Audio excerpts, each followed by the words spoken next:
What is this doing? Hello, I think I'm live. This is crazy. Facebook is so wonky how it does these things. All right, it's been a while since I've come on. I know I start all of my videos with that. And maybe that's my intro to my videos. It's been a while since I've been on. Anyway, I am coming to you from, let me reverse my camera. Ooh, that's a cool frame. Look at that. I am in Sequim, Washington, which is on the Olympic Peninsula. And this is the view from my Airbnb. I'm here with a friend. And this is a town that when I was, letting people know what I was doing of going to relocate out west, this came up. Somebody said, you have to check out Sequim, Washington. And she was saying, it's in the blue bubble. And I was like, what's a blue bubble? And if, like the Pacific Northwest, the reputation is very rainy, right? And it is. I mean, since I've been here, that's been what's been happening. It's been very rainy. And supposedly, like, this is a microclimate here, and where there's more sun here than in most of the rest of the Pacific Northwest, or at least the Western Pacific Northwest. And I'm going to turn this around again because, as you can see, that's not the case today. It was yesterday. It was sunny yesterday. So you can't see across the way there. It's a fun reflection of the lights on the windows. You could see Mount Baker yesterday, which is one of the big Cascades, snow-covered mountains. Absolutely beautiful. So I'm here. Oops, let me turn it around again so you can see. There it is. Just beautiful. And this fire pit, we actually had a fire last night, and that was wonderful. And here's my little Airbnb. There's my little workplace at the table. So, will I be backlit if I do this? Yeah, you can't really see anything, can you? Oh, that kind of works. All right, we'll do that. So you have a background. Hi, Margaret. So, update on my journey. Every time I come on here, I say, I don't want to be fake book, right? I want to be authentic. And that's easier said than done, right? Like, it's a fine line because on the one hand, I want to be authentic, but on the other, like, I need to be in a good enough space to actually come on here and share, right? Marion, hey, how are you? It's awesome that you're watching. So I left, I think the last time I left a video, I'm sorry, I'm a little out of it today, so I'm doing my best here. Last time I left a video was about 2 weeks ago, just over 2 weeks ago, and I was at Mount Hood in Oregon. And Chris is here. Hi, Chris. So I was at Mount Hood. And I was going down to Bend, Oregon, and that was at sort of the beginning of my time here in the Pacific Northwest. And I've always loved this area, Portland, Seattle. So I really, this has been on my radar to check out. And then, of course, this Sequim, which I'd never heard of, Washington. But what I'm realizing is, like, I grew up in New England, right? And so I actually used to love the winter. I loved the snow. I used to actually love shoveling snow, and you notice I'm saying used to, because right now what I'm noticing is, like, I don't like the cold. I'm pining for Southern California, which is in the 60s now, gets into the 50s, but doesn't get below, like in the 30s like it is here. So I'm realizing I just am not digging the cold right now. So I think what's happening is, this is my journey to find out where I'm going to live, right? And I think I'm ruling out cold. And I think so I'm just pining for Southern California, heading back south. So, and the other thing I've realized about this journey is, when I was leaving Massachusetts and I was talking to people and about this journey, what I was saying was that I felt drawn out here. I felt guided. I felt called, and I have for decades. So I was saying, I feel like there's some place out there that's calling me. Like I was saying, it feels like a magnet, and I just need to go find where it is. And when I find it, I'll be like, oh, this is where it is. So now that I'm out here doing this and going like, where is it? Where is it? Like, that implies that there's something that I'm trying to find. There's a right thing or a right place. that I'm trying to find. And what I'm realizing is like, that's not it. This is about, what do I want? I mean, it's that simple, right? But it's not that simple, because for me, it's easier to think there's like something out there I'm trying to find. And then I don't know if that's easier. But that's what I do. Like, there's a right way to do things. It's so funny because my work with my clients is all about like, there is no right or wrong. It's just, so it's fascinating that I've fallen kind of into that trap, almost like, oh, where's the place? Where's the place? Where's the place? But this is where I get to just say, what do I want? Well, what's clear is I don't want cold.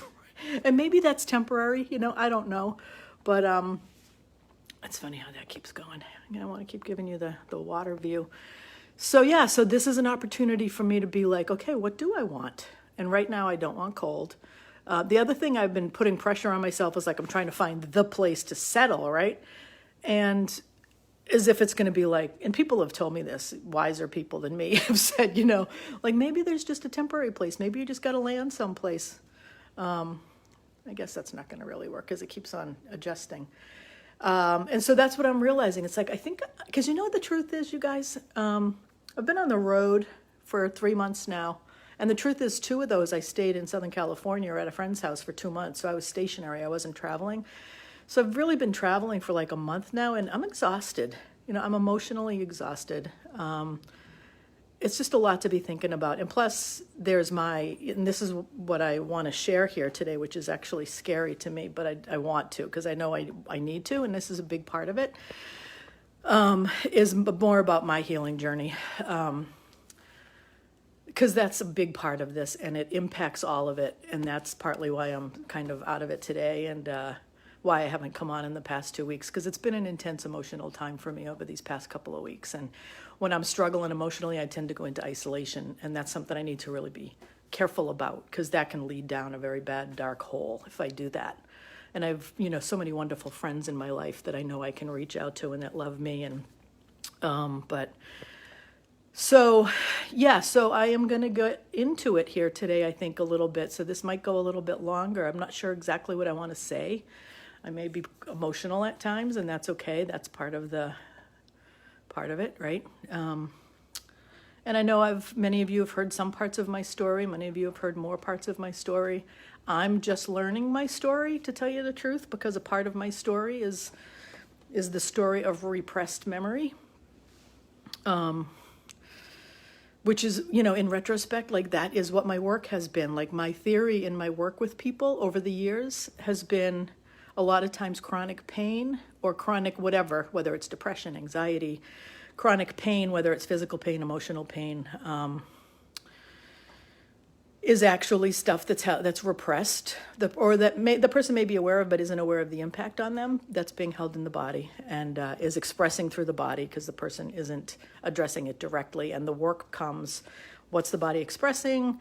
When you heal it at that level, the physical stuff goes away, or the anxiety, the depression, things like that can go. So that's been my work with people. And, there's a joke that I've heard people say that, like, we all do for work what we need the most.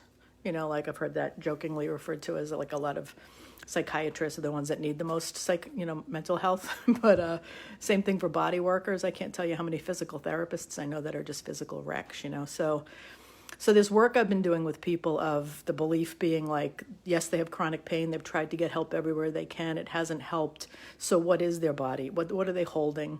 What's being held in the body and being expressed through the body? So my journey, now over these past, especially 3 years since I've been able to finally access all these memories, it's like, thank God I had all those years of practice, because it's intense. And it's true, and it's hard to believe, truthfully. So, I knew, and I'm going to, before I say more, I want to speak directly to, like, my mother, if you're watching, and anybody else in my family, if you're watching. I'm going to share details here that I haven't shared with you. I have shared some with some of you, but please think about whether you want to listen to the rest of this, or whether you want to talk to me directly about this, and also because it will impact you, because it's intense. It's Hey, Jean. So mom especially, but also my brothers, if you happen to be watching this, really reconsider or think about whether you want to listen to the rest of this. So that being said, and also trigger warning, if any of you have trauma histories and tend to get triggered, be aware that I'm going to be sharing some some stuff here that may be triggering, so just take care of yourself. Okay, here we go. So my journey started, I started out as a physical therapist. Well, I didn't start out as a physical therapist. I started out as a baby. But in my professional career, I started out as a physical therapist, body, right? Mechanics, body mechanics, biomechanical model. And then I sort of, what I say, stumbled into kind of the more energy world, the mind-body world. I didn't know that was a thing, but that's what my life has become. And as I first started learning that stuff back in the late 80s, I started having experiences of like, I had a lot of back pain at the time. And I started having experiences in these trainings of snippets of things of like, starting to get an inkling that something had happened to me when I was a kid that I had repressed, that I had blocked. If you had asked me at that time, I would have been like, yeah, my neighborhood was kind of fucked up, but, it was just, I thought it was just kind of a normal neighborhood and, whatever. I thought my childhood was fine. But I was getting these snippets of things. And I got what I could. I went to some amazing healers and some amazing therapists, and I did deep, deep work. And I just had these memories. I had like an image of a cop, an image of a nurse, of like, and I thought there were cameras. And what I thought I was remembering, and here's where it gets hard to be more specific, because again, part of my journey with this is having a hard time believing the truth of what I have remembered, but I also know that my body doesn't lie, and all of these memories that I've had have come through my body and feel they're real, So this part of why I want to be speaking this here today is to, by not speaking it, I'm feeding into the not believing it, right? But what I thought at the time I was uncovering was a child pornography thing. Because I had memory about things happening more than once, and it was in a neighbor's house. So that's what I lived with for decades of like, I think this thing happened to me, and I knew emotionally the way I responded to things and like in my relationships. And a lot of my friends would probably attest to this, that I would always kind of keep people at arm's distance, like you knew me, but you didn't really know me. There was something that I wasn't sharing, right? So, I lived for decades like that. Like, well, I guess I just have to reconcile with the reality that I'm never going to know what really happened to me, right? And then about almost 3 years ago now, the way life happens, you just sort of coincidentally meet somebody. I was on a retreat, and one of the other participants was a woman that you've probably heard me talk about, Ina. And she's a shamanic healer, really powerful channeled shamanic healer. And we just ended up connecting through a series of events. The water, some of you may have heard me talk about the water fear overcoming that she helped me with. And that water fear, that terror about the water. I almost drowned when I was 2, but she reflected to me early on, like, the level of fear that you carried around that was really above and beyond what would be typical for that event to have occurred. Yes, it would be traumatic, but the level of terror that was still in my body about it. So we now realize that, doing that work in the water sort of took the lid off the memories. And because of the way she works and the power that she carries, over these past 2.5 years, I've managed to uncover the memories of what really happened to me as a kid. So what I've remembered, and this has since been some pieces of this have been verified. So, I want to keep not believing this, because who would want to believe that this really happened to them? But what I've remembered is that in my neighborhood growing up, the Irish mob was active there. And that was verified to me last year by the police in the town. That yes, it was known that the Irish mob was active in Billerica, where I grew up. And it was also verified to me that one of my neighbors was involved in that. He was known to run with, with the Irish mob, and which blows my mind, but it's true, verified. That's verified. And what was happening as part of that was that there was a sex trafficking thing going on in my neighborhood, and I got swept up in it. So went on for years, middle school years. Not clear exactly on the ages and all of that, but it was somewhere from like, and this is where you really have a hard time, Mom, if you're watching, from about the ages of 8 to about 13. And it was what I've remembered, these memories I've had that my body has taught me are real.